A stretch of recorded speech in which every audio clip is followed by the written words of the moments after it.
Hey guys, my name is Ravish and welcome back to today's session. So in today's video, we are going to talk about how to start your career in DevOps. So this is one of the questions that has been asked since quite a lot uh, time, that how do we start our career in DevOps? So there are a lot of people who are freshers. There are a lot of people who are into some other like manual testing, business analyst, or some other QA profession who want to change their career into DevOps. So this is the topic for today. A bit in brief introduction about myself. My name is Ravish, and I work as a DevOps consultant uh, in in one of the companies, and I have around 10 years of experience into DevOps and a bit of cloud.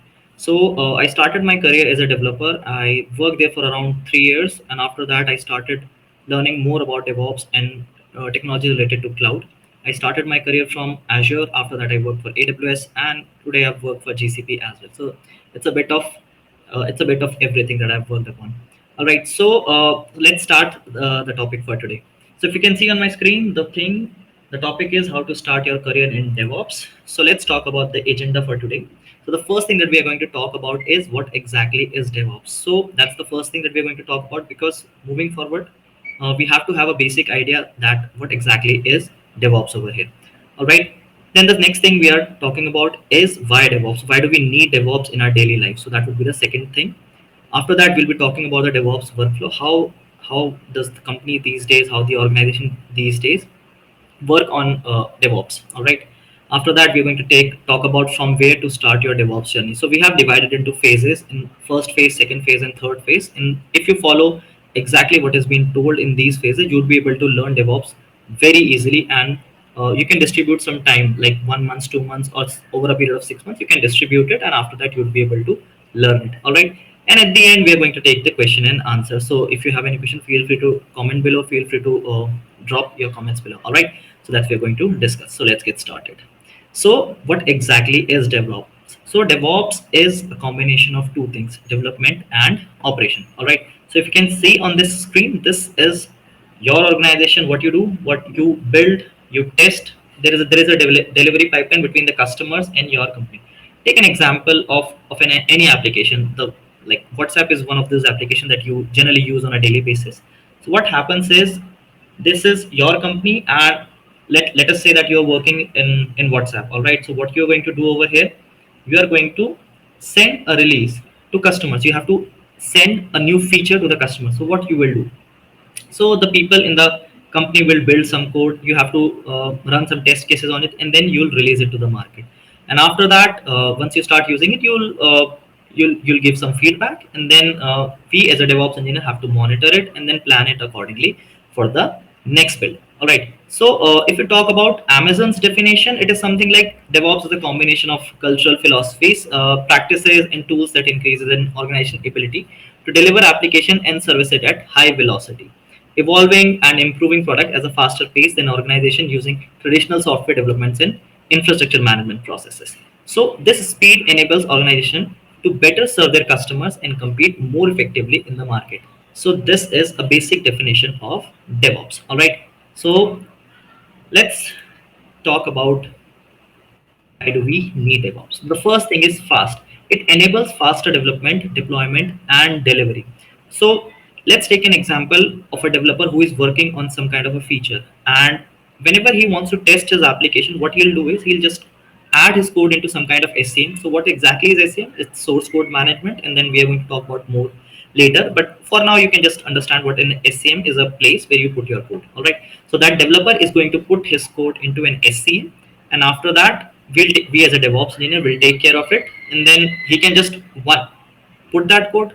There would be one-click deployment or zero-click deployment, and within a few minutes, he would be able to see his code. So if his code is running properly, then I think he'll move on to some other features. He would move on to fix some other bug. So that will be the thing that he's going to do. So it enables the faster development, which like processes for faster deployment and the delivery to the customer. So this is the first thing. The next thing is predictability. So predictability means over here that you will have lower failure rates. So how? So if there is some feature that needs to be developed, a new feature has to be developed, what we will do is we'll give them a whole infrastructure to the developers. They'll build their code, they'll put their code into some kind of SCM like GitHub or something, They'll test their code at every check-in, and after that they'll be able to test if everything is working fine or not. If they want to run a regression test, they can run that.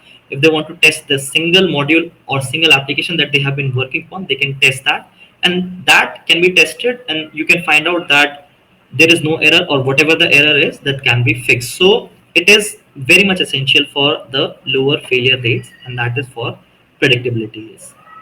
The next thing is reproducibility. So we have something known as versions. So versions in, let's say, today whatever application that you have been using is not exactly the same that you have been using since last 3 months, or in the future there will be something that will be added extra.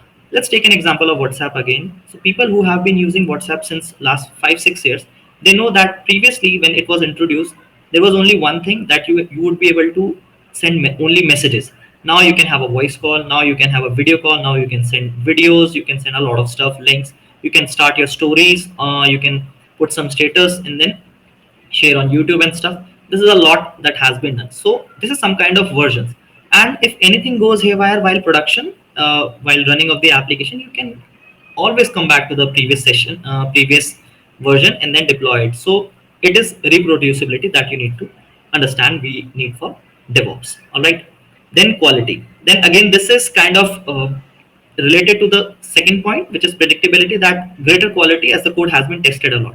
For example, any code that a developer has written might have some bugs, might have some code vulnerabilities. He might have written something, he might have passed some passwords or usernames over there, and once it is tested, you will come to know that okay, this is vulnerability, and that should be removed. So it improves the quality of the code. So there are tools for that, and we're going to discuss in further in this video. All right. The next thing is security. Again, the bugs and the vulnerabilities. So security is, you know, that one of the very burning issue in today's world. So if your application is not secure, if anyone can access it and steal your messages, steal your content, and steal your stuff, that would be an issue. So finding bugs and vulnerabilities is one of those things. And if you know that there is one more stream known as DevSecOps, development security operations. So security is added to this in terms of DevSecOps, and it is one of the new professions that people have learned about and people are moving to. It is kind of one of the branches. All right. So this is the security part, and then manageable. So what happens is, if you have a bit of information about agile, it kinds of relate, you would be able to relate to that. So it breaks larger code base into smaller pieces. How, let's say you have to write a huge module, but that huge module might be having some small parts, right? Okay, this feature 1, feature 2, and feature n. So you can deliver that feature 1, feature 2, and feature 3. So if you are going to push all of your code, all of the features at once, there is a high chance of getting it broken, high chance of getting errors. So what you do is you do feature by feature, like feature 1, feature 2, or 2 features at one time. So it's easy for people to manage it, because if 10 features are there and then all of them has a problem, then it could be an issue for your developers and testers. And if you go one by one, then it would be much more manageable for you. So that's why we need DevOps. All right. So this is now DevOps workflow. So if you can see on my screen, so there are two parts to it. Dev, if you can see over this, and then this is Ops, and total 8 activities. And this does not resort to only these activities. Teams, organization, depending on their requirement, depending on their ask, can change it. All right. So do not get confused if you see something extra or something not over here. All right. So the first thing is planning. In planning, when you decide what feature do you want, how do you want it, so that's the first thing. And then you have to write the code. In that code, you'll write the code. So if how plan and code are related, in plan, whenever there is a feature proposed, or if there is a new project, you have to decide what language you are using. You'll be writing your code in Java, C#, .NET, Python, or any sort of language. You're going to plan it in the first stage. After that, you just start coding. All right. And then once the code is done, for example, let's say very basic thing, your code is in Java, and then you have to build that code. So for building, what you will do, you build a file out of it, an artifact out of it. So that artifact would be what? A jar file, a war file, or an EAR file. So that jar file would be Java archive file, a war file if it's a web application, a EAR file if it's an enterprise application. EAR is enterprise archive. So these are the things. So you will use build tools for that. What are the build tools? We're going to talk about in the future in this video. And then test, you will test. So let's say it's a web based application, you're going to run selenium test on it. There are multiple tests available. There are JUnit tests, there are NUnit, XUnit, and karma test. There are a lot of other tests, so you're going to put that. After that, what you will do, this is the dev part that is completed. After that, what you will do, you will release the product. And then once you release the product, there are environments. So first environment is the dev environment, then staging environment, then pre-prod, then production environment, UAT environment. And again, I'm going to say that, I'm going to just reiterate the same point, that these things are not exactly the same in every organization. Every organization has a bit of their DevOps definition, their DevOps practices and stuff. The main idea is the same, but their applications, the way of their application could be different. So it's not a hard and fast rule that you're going to find all of these in one company. All right, and then you deploy the code to the higher environments or lower environments. Now when I talk about higher environments and lower environment, higher environments means that something that is exposed to the client, to the user, the people. So that's a higher environment or production environment. And then lower environment is your dev QA environment, a bit of staging environment as well. All right, and then you operate on that, and then you monitor it. How you monitor it, we're going to talk about that as well. So this is a very basic workflow of a DevOps engineer, DevOps. Now, the burning question, from where to start. So I have been bombarded with a lot of questions that, sir, I'm working in this industry for last 2 3 years, and there is no scope for that, and this is something that we need to understand. How do I start my career? Or there are people who have been into other professions. Who I personally know people who have been into electrical engineering, and then they want to come to IT. And then there are people who have been working into manual testing, and they want to change their career to DevOps. So let's talk about the burning question, that from where to start if you are confused. All right. So the first thing I'm always going to say, break it into chunks, divide and conquer. Break it into chunks. If you're going to see a problem as like one huge problem, then it would be really intimidating. So don't do that. Divide into phases. And how you're going to do it, I'm going to explain it to you today itself in this video. The first one, the baby steps. All right. So the baby steps, you know how a baby learns running, right? He first he crawls, then he stands, and then he starts walking. So take the baby steps first. Second, start walking. Once you learn how you stand, then you learn how you walk, and then you start running. So divide it into three phases. First, the baby steps. Second would be start walking, and third would be running. So the baby steps. The first thing and the foremost thing, I have been always saying that start from scripting. Either pick one scripting, batch, shell, or PowerShell. Okay, so how do we divide them? So there are two types of environment that are generally for Linux and Windows environment. All right, so more than 80 to 90% of the world's DevOps servers in which DevOps works are Linux, and then rest are like other environments like uh, your Windows environment. All right, so if you want to work on Windows for the scripting, a lot of people use PowerShell. All right, and a few people use batch as well, but batch is kind of old, so it is not much used in these days. PowerShell is like kind of used. All right, and then when you want to work in the shell Linux environment, then you have to use shell scripting or bash scripting, BASH, that you have to use. And people who think that, okay, we do not need scripting, you need scripting if you want to come into DevOps. So that's the first thing. The next thing is a programming language, and Python is one of those programming language which is very easy to pick. It's totally dependent upon you which programming language you want to pick. You want to pick Java, you want to pick some other language, which is fine. But easy to pick is Python language. In my YouTube channel, there is a course for that. There is a course for Bash scripting, Bash scripting, and Python scripting as well. You can check out my videos. I'll explain in the last slide. All right. So there is one more thing. People who want to switch their careers into even from dev to DevOps, from business analyst to DevOps, from performance engineer or QA to DevOps, think that, okay, I don't have to do coding, so let's go into DevOps. No, that's a myth. Please do not do that, and please do not think about that. If you are moving into DevOps, you don't have to write code. So Python is easy to pick, but you have to write code, and please be aware about it. All right. So let's move on to other things. Second is Go. Go is kind of recently since last few years, and people are picking it up. So you can pick one of those, or if you want to pick Java, that is totally fine. All right. The next thing, is SCM, which I talked about in the first slide. SCM is source code management. So what is source code management? Place where you put your code. All right. So there would be a developer who will write his code. He's going to put it into some kind of repository. All right. So Git. So Git is basically a protocol. A software that is downloaded. Do not get confused between Git and GitHub, GitLab, Bitbucket. Git is the main thing, and on top of it, people have built GitHub, GitLab, Bitbucket, and other things. All right, do not get confused between Git and GitHub. GitHub is online hosting. You can check it out. People generally use GitHub. It's very famous. There is one more GitLab, and Atlassian has their own Bitbucket. You can take a look at that. So I hope you have heard about this. All right. And then there is SVN. SVN is also known as Subversion. It is kind of old. And then we have Perforce. We have RTC, Rational Transfer Concert from IBM.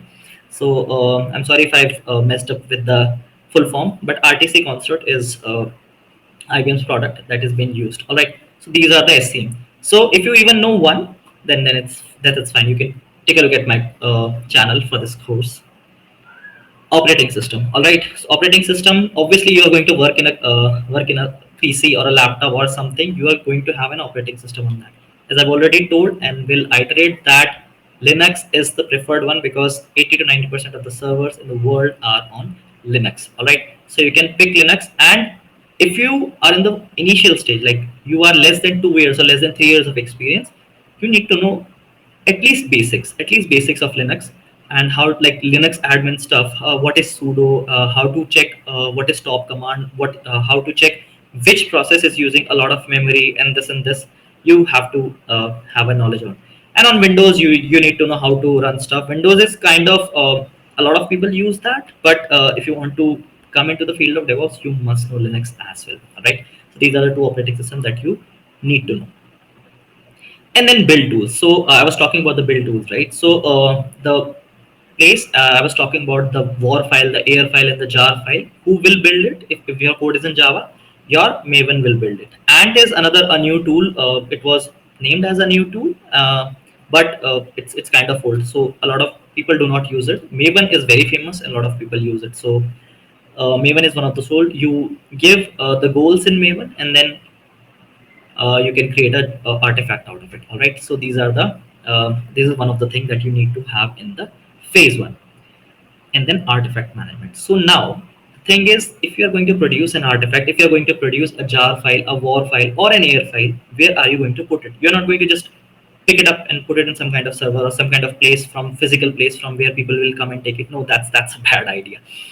Put it on JFrog, put it on Nexus, put it on Azure Artifacts. Azure Artifacts is another thing. We'll talk about that as well. So just understand it, kind of an artifactory. JFrog is an artifactory where you can connect and you can put your artifact, and you will give the access to all other people, and then those people will download it from their JFrog. JFrog and Nexus kind of work on the same principle that you are going to follow.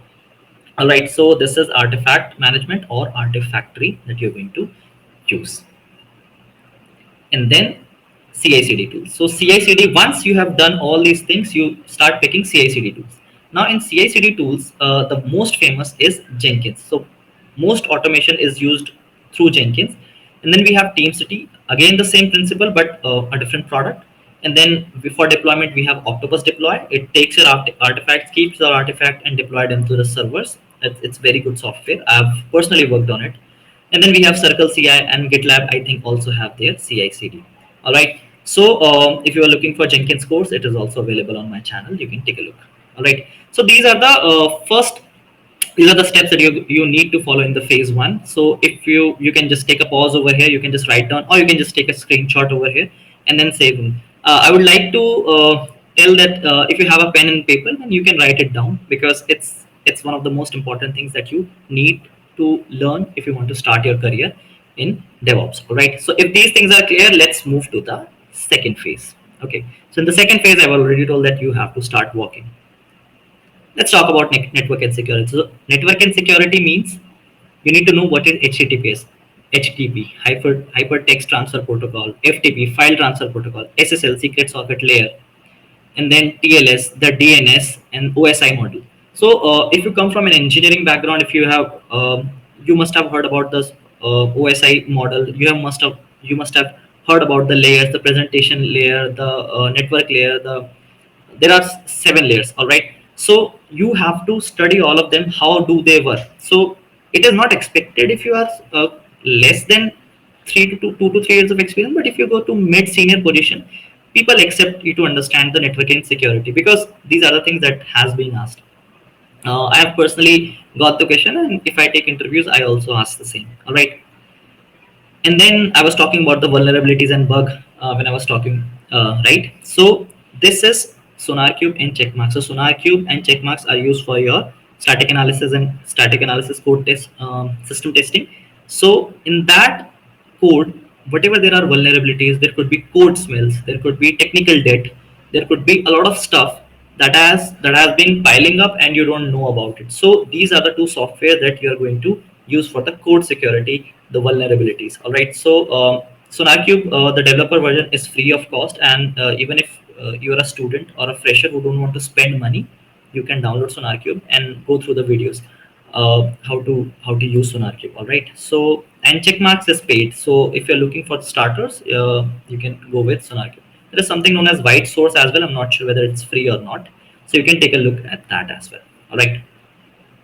Next, the servers. Now, servers we have divided into two parts. One is the web server. So if you're working on a Windows environment, then you need to know IIS. So I think its full form is information server, something related to that. You can take a look. I do not remember it right now. And then there is one Apache server, and then there is one Apache Tomcat. Do not get confused between Apache server and Apache Tomcat. Both of them are managed by Apache Foundation, but they are two different things. All right. And then you have Nginx for load balancing and stuff. How does it work? You can take a look at my videos. How does Nginx work? And then these are the things in the web servers that you need to know about, because you will be working on an application, right? So the developer will pick the code. Sorry, developer will write the code, put it into some kind of SCM, and then you will pick that code. After that, you have to deploy it over somewhere, right? And if it's a web-based application, you need a web server for that. So that's why you need to know what exactly is happening. And if there is a lot of traffic that is happening on them, then you need to know how to load balance it. So you can study about Nginx as well. All right. After that, we talk about databases. Now, every application that you have been using is talking to a database. All right. So there are two types of database: NoSQL like MongoDB, and the other database is MySQL and MS SQL. All right. So these are the database that you need to know. If you do not need to know like 100% of it as a DB admin, because you guys are not DB admin, but you need to have an information how to run queries, how to create tables, how to run DDL command, DML command, and these commands. You have to have an idea of that, because if tomorrow you are going to run some script and you're going to put that check that code, you need to know these basics commands. All right. So have a bit of idea on and how does NoSQL and the other type of database works. So you have to work on that. All right. Now, one of the most important thing is infrastructure as a code. Now, what happens is a lot of people, what they do is they run their code. When they want to create an infrastructure, what they do is they go inside some kind. Take an example of Azure. So in Azure, they'll go inside, they'll click, and then they'll create an infrastructure out of it. But I don't want to spend my time like that, because manual effort is kind of time consuming, and I do not have that much time for that. So what I'll do is I'll learn something that will create my infrastructure just by running it. So what do we have for that? We have AWS CloudFormation and Terraform.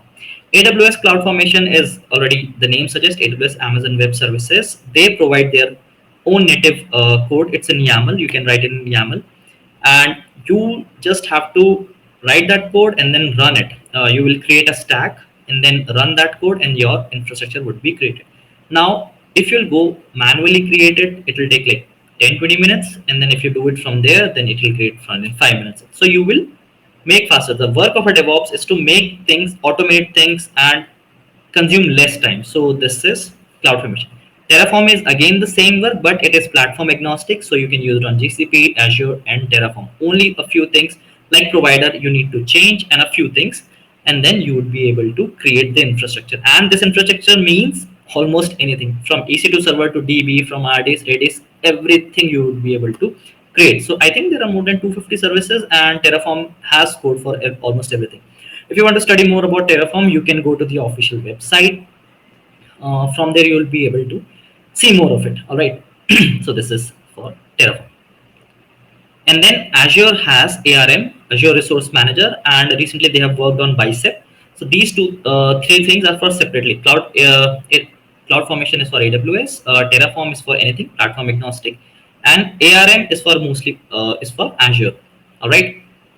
So these are the things. Now for the monitoring part, monitoring I was talking about, right? How do you monitor? How is your application behaving? So you can learn about Grafana, you can learn about Prometheus, New Relic, and Check MK.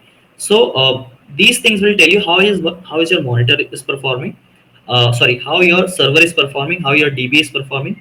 You can have the logs. So Grafana and Prometheus can work together as well. You can create a time series database in Prometheus, and then from there all the logs will be read. You have to run.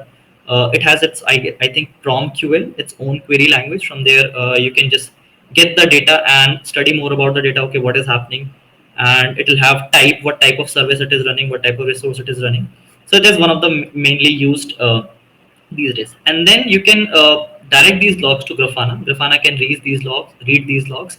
It has its own plugins. So those plugins, what you can do is you can just install those plugins and have a very beautiful view, like pie charts, graphs, histogram, and stuff. All right. So these are the things that you can do. And monitoring is very important, because if your servers are going down, then it means your application will take a hit, and you do not want that, because that's business, and your company, whatever your company is doing, it'll it'll be affected. So monitoring is very important. So this is something that you need to know in the phase 2. And once you know this, I'll be expecting you somewhere around 5 to 8 years of experience. And if you know all about this, then it's really great. You can easily get a job inside in IT industry with this much of experience. All right. Now let's talk about the last part, which is let's run. So for senior people, even who are 7 years, 8 years of experience, and so on, they talk about these stuff. So first is containerization.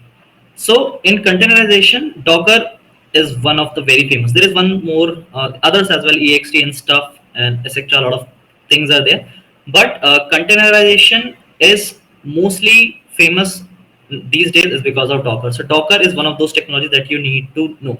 Docker is one of the revolutionary technology that has removed the virtual VMs. You need to know what exactly the problem that Docker was trying to resolve and has resolved. It has saved a lot of place. How it works on the hardware, what kernel does it work on, how it works on Linux, how it works on Windows environment, what is port mapping, what is volume mapping, and there's a lot of stuff that you can talk about in Docker. It's one of the very famous technology. So this is one thing that you need to talk about, need to learn about in the third phase. The next thing is container orchestration. And Kubernetes and Docker Swarm are very famous. Kubernetes is very famous these days, and almost if you go for any interview for a senior position or a mid-senior position, they might ask you questions on Kubernetes. I am thinking and I'm predicting it that there would be a time when if you do not know Kubernetes for a senior position, they might not even entertain your resume, or they might not even take your interview. So this is one of the things that you need to learn about Kubernetes, how to what exactly is pod, how it is working, what is the architecture, and this and this stuff. Docker Swarm resolves the same problem, but it's not that famous as Kubernetes, and it's kind of a bit difficult. Kubernetes is comparatively easier. I'm saying comparatively easier, so do not get confused. Comparatively easier than Docker Swarm, but yes, you can spend some time and learn it. All right. Let's move on to the configuration management. Configuration management, we have Ansible, Puppet, Chef, and Salt. I'll give you an example. Why do we need configuration management? For example, there is one server. You have to change the password. You have to create a new username and password. And what you'll do, you just go inside, create it. That's all. But let's say there are thousands of servers, and you have to create same user in all of the servers. How will you do it? You won't go in 1,000 servers, right? Because if it takes 1 minute to create, and that's on the lower end part, that if it's going to take 1 second to create that, it'll be taking 1,000 seconds. All right. So you use Ansible, Puppet, Chef, and so on. So there are two things to do that. One is polling and one is pushing. Polling in the sense there would be a master node, there would be a slave node that is going to talk to master node, or there will be some changes that needs to push. That you can go to their Ansible, Puppet, and Chef and Salt stacks original documentation. There would be that would be available, and study more about this. So this is what we need for configuration management. And people expect, when you are in senior position, people expect these kind of. So Ansible is kind of must. So if you know it, great. And the final thing and the final nail in the coffin is, when this is all about DevOps, which whatever we have talked about. Now let's talk about cloud. So now these days, what is happening is, whenever there's a DevOps position, they expect you to know cloud as well. DevOps is one thing, cloud is one separate thing. So do not get confused that these things are same, because they are not. And people have a myth. There is a one video on my channel in which I talk about the myths that we have in DevOps world, that DevOps cannot exist without cloud. It's a myth. That's not how it works. Cloud is one separate entity. You might or might not have it, but DevOps exists without cloud as well. But nowadays, people expect, whenever you go for DevOps position, people expect you for to cloud as well. So let's talk about those. So first is Amazon Web Services. So what is it? Amazon Web Services? Amazon Web Services again provide you it's a public cloud, and provide you a lot of services that you can take a look.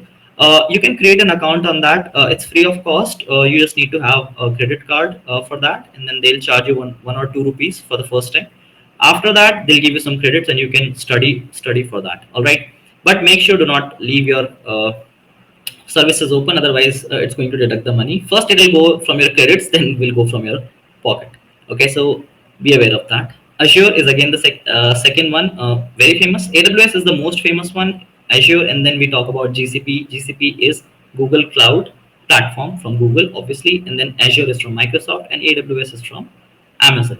So these are the, we have Alibaba as well, which is very famous, but a lot of people do not use it. Then we have IBM Bluemix as well, I guess, if I'm, and then we have OCI as well. OCI is for Oracle Cloud Infrastructure, used by Oracle. All right, and then we have OpenStack as well. So these are the things that you need to know in terms of cloud if you are in phase 3. So I hope you guys have understood the first phase, second phase, and third phase part. Distribute your stuff in such a way that, let's say I'm going to take phase 1 for 1.5 months or 1 month, and then second I'm going to take 2 months, and third I'm going to take for 3 months or 2 months, and have a practical stuff on that. And if you want to start your career into DevOps, start doing it. I mean, do not just study like people have videos and then they study, do not do anything practical. Do not do that, because tomorrow if you're going for an interview and then you tell them, okay, I have not been working on this, but I have learned this, he'll ask you like what exactly you have done. So if you just keep on speaking from your mouth, he'll just ask you that talk is cheap, show me the code or show me the stuff that you have done. So this is one of those things you need to learn and you need to understand. So yeah, I'm done here. So if you want to connect with me, this is my name is Ravish Rawat. If you can see, this is how it looks on LinkedIn, and then you can ping me, send me a friend request, and I'll connect to you. And if you want to follow me, follow on this channel. This is Logic Ops Lab, and you can follow me. Currently, I'm working on DevOps interview questions on Python. So that's what I'm currently doing right now. And I generally post 1 or 2 videos every week, and just it's free of cost. You can just download them, and I do have a repository from GitHub, on GitHub, where I put my code, and then you can take a look and download stuff from there. Yeah, I think I'm good over here. If you guys have any question, feel free to ask me. Yes, I'm available now.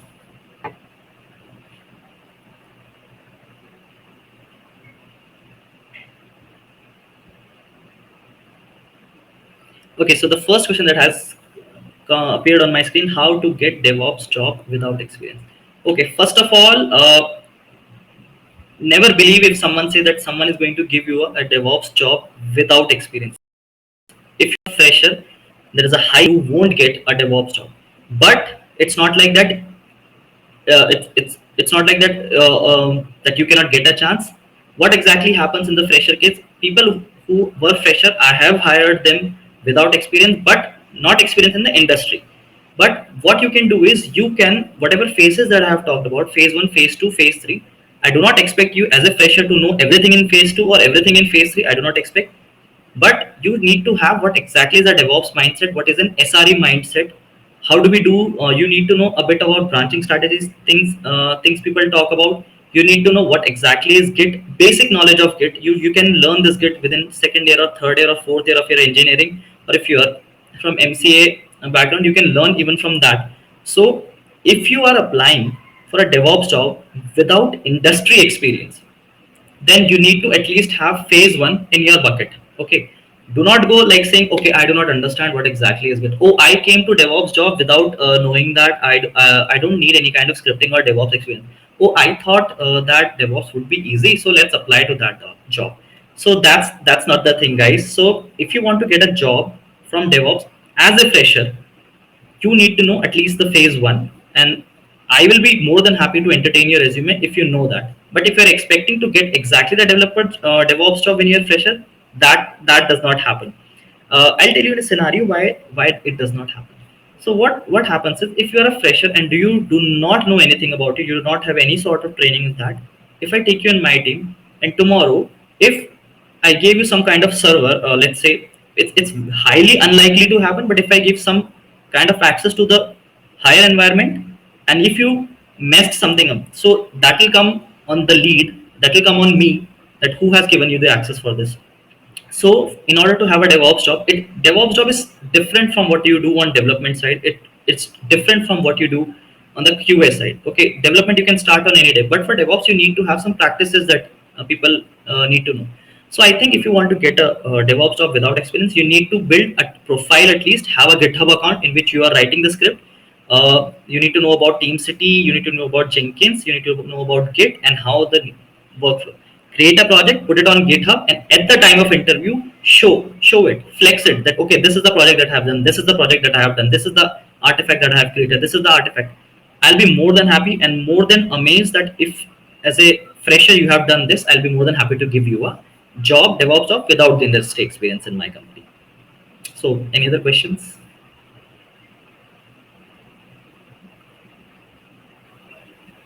Okay, this is a very interesting question, and everybody wants to know it, that what exactly is a DevOps job salary?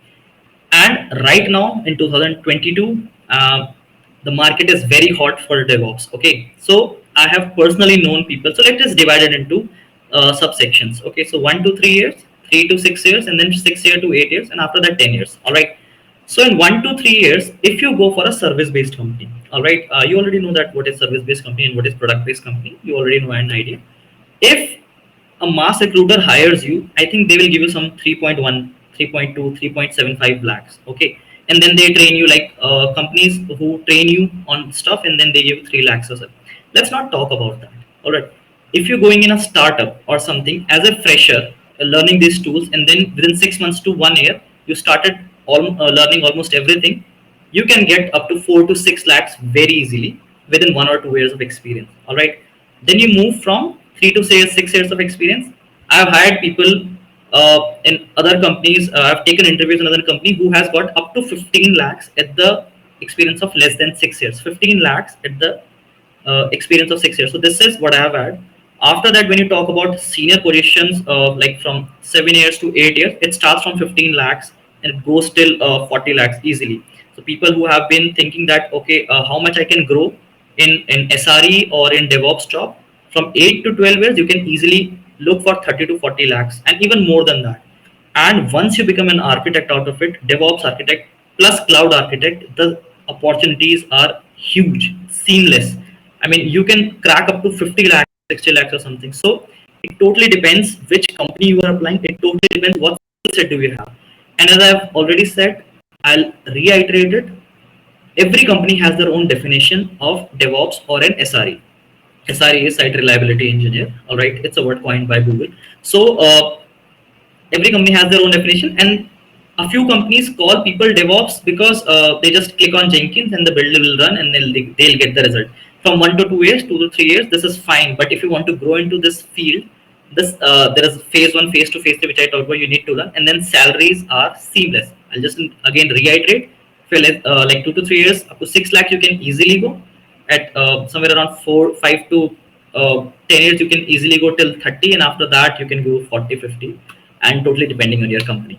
Okay, so this is the average DevOps salary for people. Okay, any other question? When an intern is taken for DevOps role, what is their roles and responsibility? Will they be handling any project? Great question. Let's say I have taken you as an intern for DevOps role. So what I'll do is, first of all, you won't be given any higher environment work. So do not be confused that they'll just directly put you into some kind of production role. No. First of all, if you are an intern, there would be someone to lead you. Let's say there is a team lead or a manager. What he will do is you just have to shadow him. Okay. So if the manager is there, he will tell you, okay, these are the tools and technologies that we used. What he will ask you, okay, this is, he'll give you either a Udemy account, he'll give you a Pluralsight account, or some other account. He'll ask you to first study about these tools.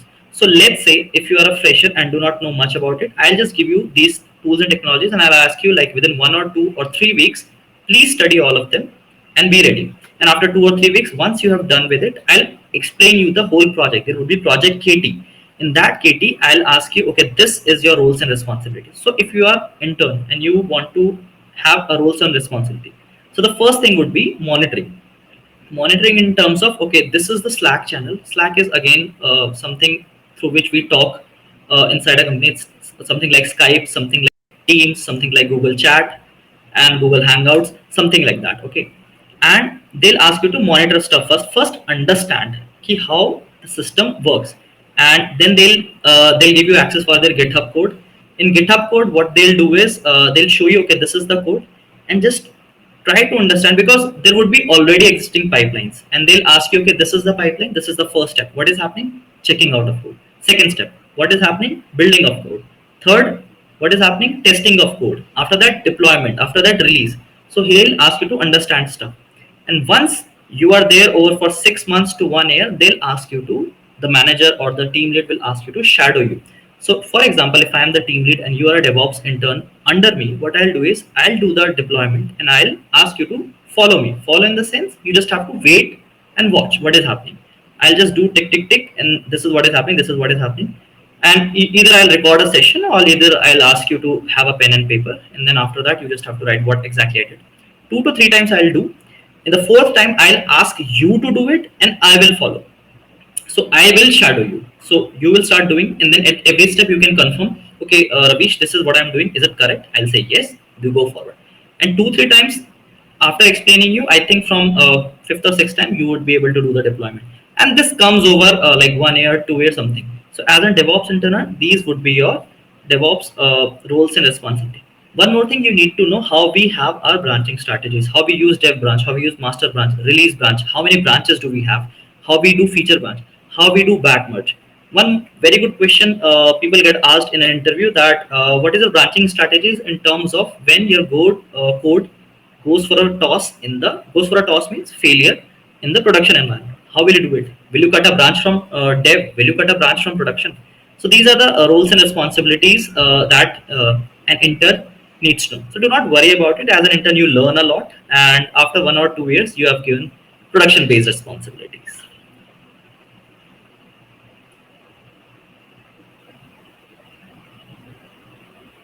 Okay, another question is, I think it went away.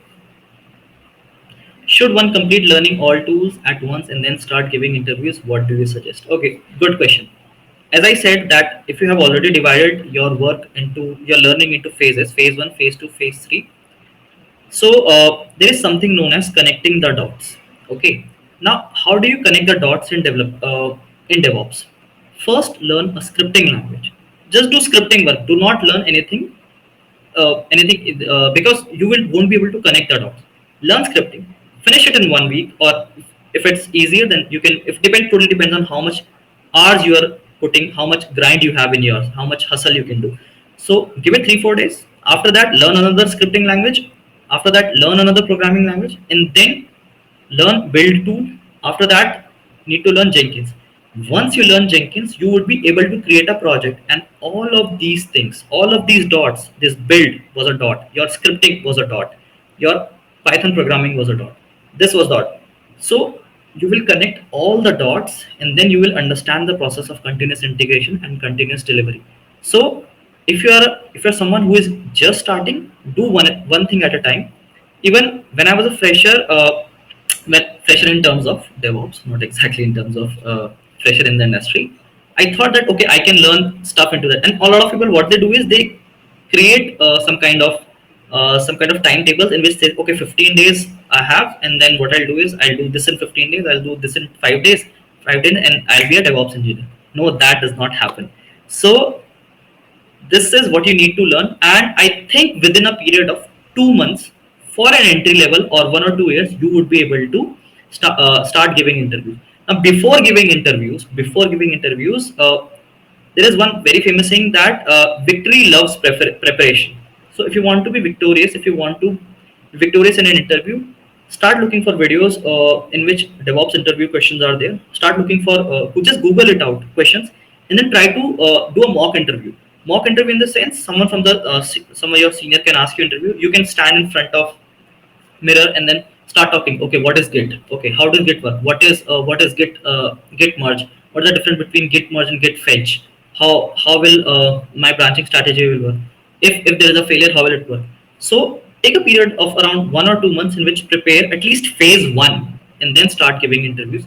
Do not go and interview like this. Okay, okay, sir. I have an intent to do. I am a very good programmer. I will learn everything. I will do the work. Do not do that. Show them stuff. Show them that you have already done it. Show them that in the first year you have done this. Okay, let's say first year is everyone is naive, and in the freshman nobody generally, we just figure out okay, oh, I'm in a college, I'll do musti and stuff. So don't do that. In the second or third year, if you create some kind of program, show them okay, this is what we have done, and then you learn. Just go one by one and not at all once.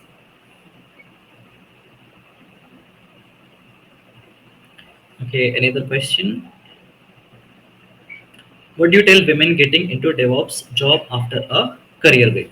Okay, great question. So if you're talking about women, especially, for example, what happens is career break. Sometimes that happens when women get married.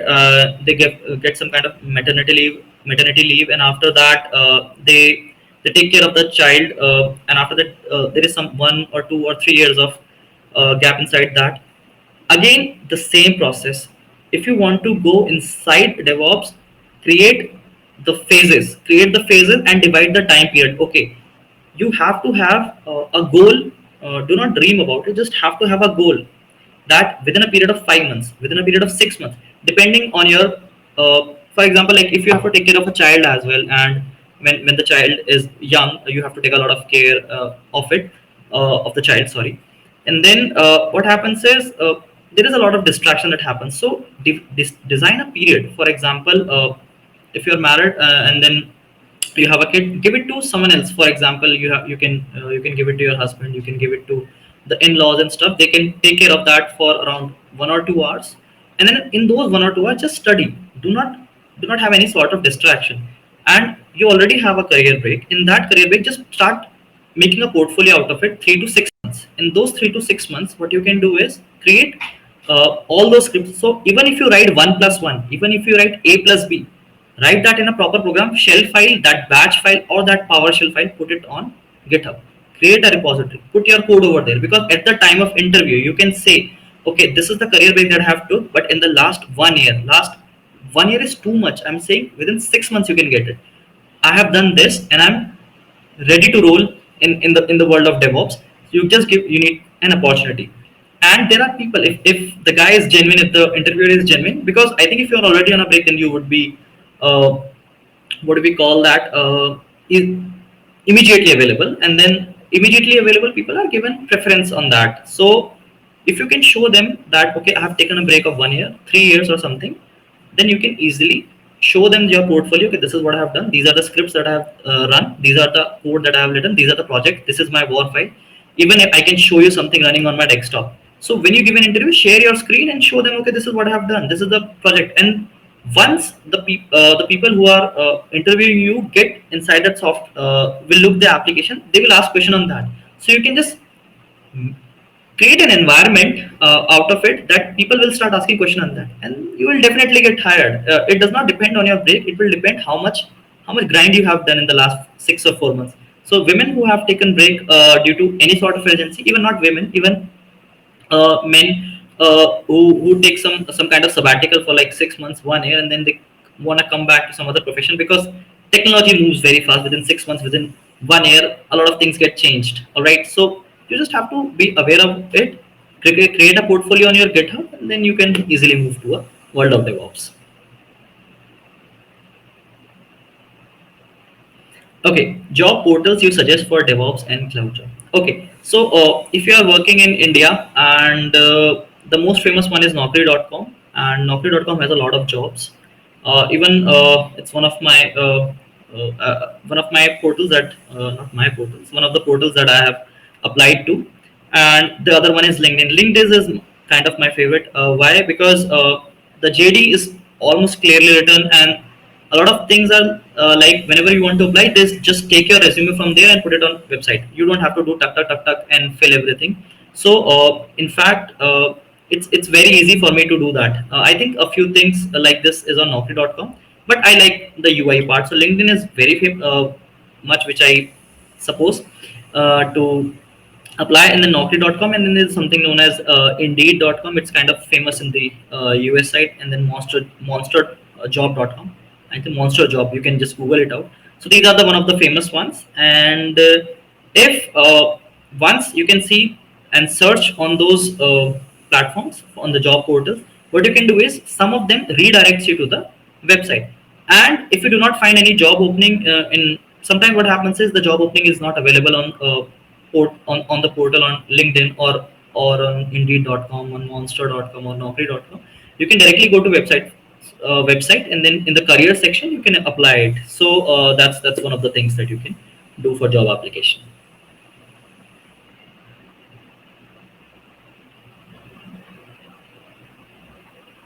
Okay, what do you have to finally for all the DevOps aspirants? Okay, so at the end, I would like to say that keep on hustling, keep on learning the new tools. Do not limit yourself to one technology. And I've seen a lot of people who study Jenkins and worked on Jenkins, and then they say, okay, I won't work on TeamCity.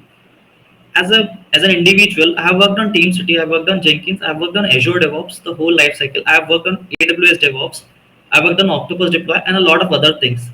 Create a portfolio in such a way that you know almost everything. Okay, be a jack of trades and a master of one technology. That's what I'm going to say in terms of DevOps. And if there are two types of contributors in the industry, one is an individual contributor, which is known as IC role. In that, you need to know almost everything, and then you in the other role you contribute for something for one technology. Okay, so I would like to say that in the phase one, you at least as a DevOps in the phase one, you at least need to know almost everything. And as your experience begins, goes higher, like 8 to 10 years, you need to know till phase three. And at one point, you won't do all of this work. You would like to architect, because as you grow for 8 to 10 years, 12 years, 13, they will ask you system design questions. And system design, you don't have to write code. They'll ask you, okay, create an Uber app. How will you do it? So you have to do create. Okay, this is the first thing that I'm going to do. I'm going to create an user data. I'll take user data, and then I'll take a database, and then for the load balancer, I'll take this. I'll take information from the driver. I'll take information from this and that. That's you're going to take. So my last advice would be just keep learning, keep hustling, and do not limit to one technology, because every company has its own definition of DevOps. People who might be working on Jenkins might have to work on TeamCity or Octopus Deploy or something, or Azure DevOps or AWS DevOps. You have to have a DevOps mindset, and you just have to have an SRE or DevOps mindset. How things work, just your basics should be clear, because a lot of this happen this in an interview. You might not be knowing the technology, but then you can answer in such a way, okay, I have worked on something like this, so in your scenario it would be something like this. And sometimes that arrow hits the bullseye. So that's you need to know. So that would be my final advice to you guys.